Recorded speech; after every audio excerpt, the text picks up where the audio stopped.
آگے آئیے. السلام علیکم. السلام. مبارک ہے وقت خاص. جی جی.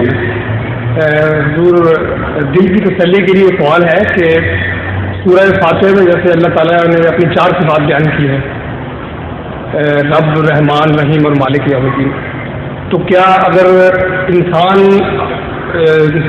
اگر اس پر عمل کرنا چاہے، اپنے آپ پر یہ تمام صفات جو ہے، تو کیا ان کی وہی ترتیب رہے گی یا اس میں کوئی اور ترتیب اس کو اختیار کرنی پڑے گی؟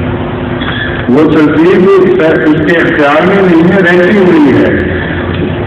انسان کا آغاز ربوبیت سے ہوتا ہے. ماں جب بچے کو پیٹ میں پرورش دے رہی ہوتی ہے تو وہ ربوبیت کا اظہار ہے. اور شروع میں بچہ مانگ نہیں سکتا، اور رحمان کا مطلب ہے جو مانگے دینے والا. تو اس کے بعد رحمانیت کا دور خود بخود شروع ہو جاتا ہے. اور تیسرا دور رحیمیت کا ہے، جبکہ اس کو یہ سکھایا جاتا ہے کہ جو محنت کرو گے اس کا بدلہ ملے گا.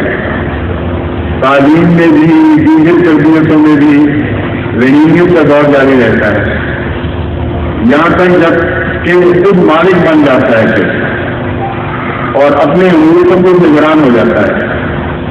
تو اس میں اختیار کی بات ہی کوئی نہیں.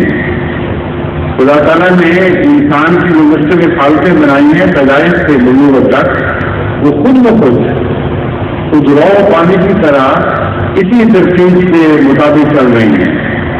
پہلے رحیمیت ہے، پھر رحمانیت ہے، پھر رحیمیت ہے، پھر مالکیت ہے. ظہور مہدی آخر